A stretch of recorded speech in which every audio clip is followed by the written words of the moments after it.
Hey guys, so tonight we're going to start our next unit, SOL 8. It's on 19th century Europe.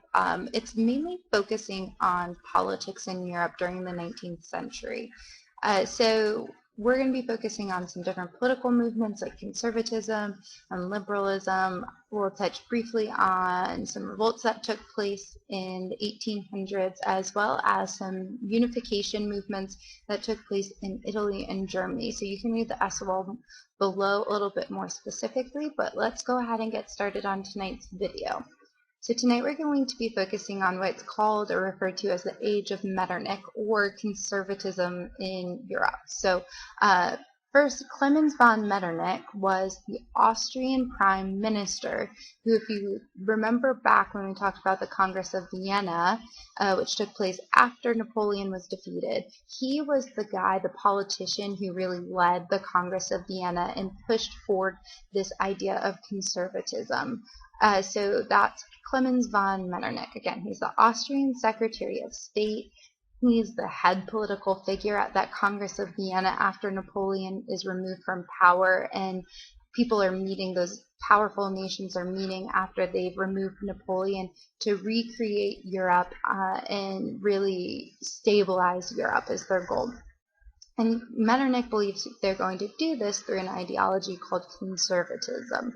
So the age of Metternich is from 1815 to 1848, and it's important to remember he is a conservative. So let's move into talking about what does it mean to be conservative, or what is conservatism in Europe at this time. So conservatism is the focus on tradition and specifically monarchies. So the people who were conservative during this time wanted to go back to the way things used to be, go back to the traditions, go back to the monarchs who were ruling Europe, and have their governments really go back to how they were before these revolutions had taken place and before the time of Napoleon. Conservatives were usually wealthy nobility or aristocracy. This makes sense because they are the ones who are already in the positions of power, who had positions of power before these revolutions and these revolts started taking place. They want to hold on to that power, and they believe that the way to do that is through monarchs who support their role too. They support the monarchs, and the monarchs are going to support them and allow them to keep their wealth and keep their position. So conservatives are typically wealthy nobility, and landowners. That's important too. So then liberalism is another new political ideology that emerges during this time. And it's a little bit different than what we might think of liberalism today, but liberalism was the idea that people should be free to make their own choices, and especially there should be freedom within economics and politics, and that when things are not going the way that people want them to, they should have the freedom to change those things and change them quickly.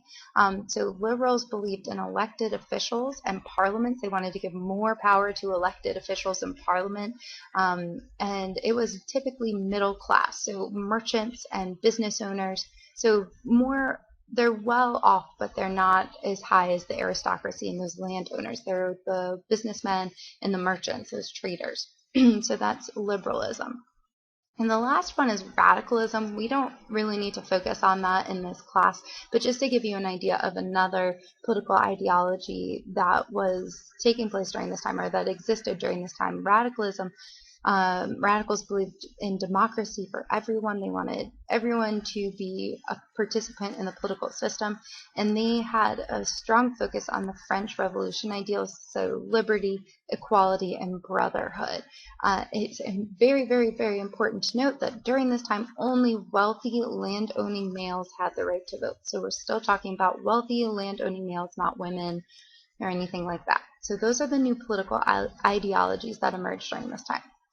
So what did conservative Europe look like? First, there's the appeal, so why people wanted conservative Europe. Power for monarchs and aristocracy. So this is a return to old ways. This is comfortable.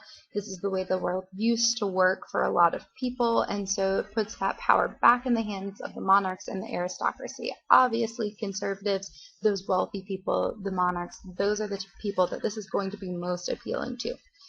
Second, less violence or chaos.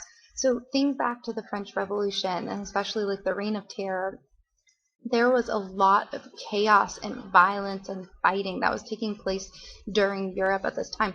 Even during the reign of Napoleon, he was fighting a lot of other countries around him, and that put the whole continental Europe in kind of a chaotic time.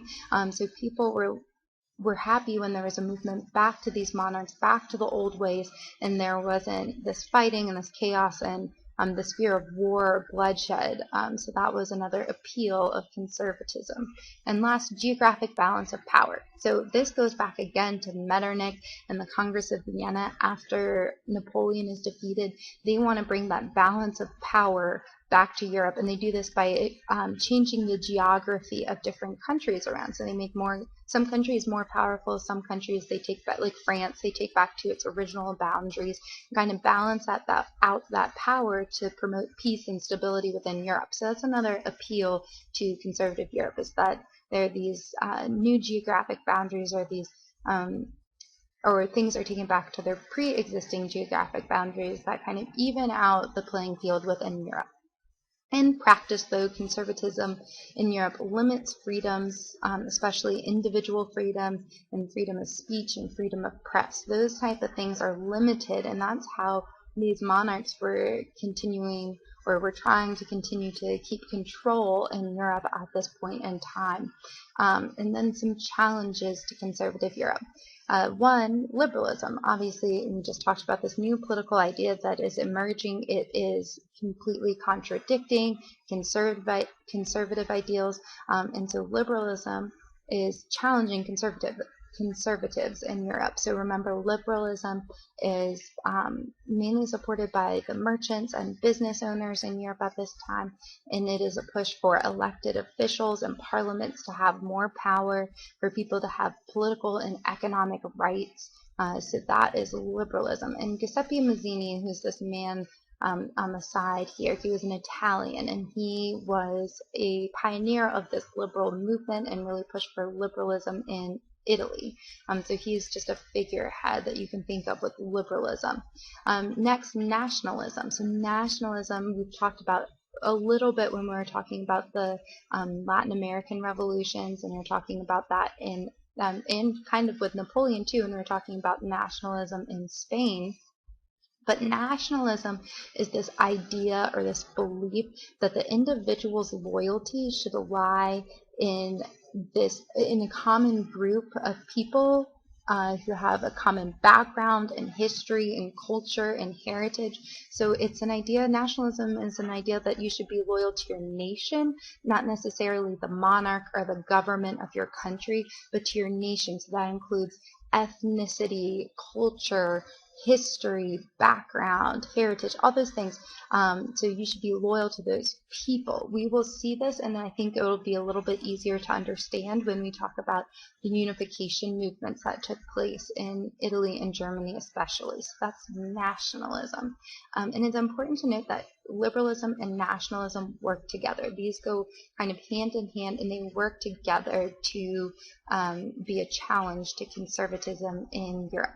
So that is our video for tonight. Tomorrow night we'll be talking about some revolutions that took place in Europe in 1848, and this is our new unit on politics in Europe during the 19th century. So we'll see you guys in class.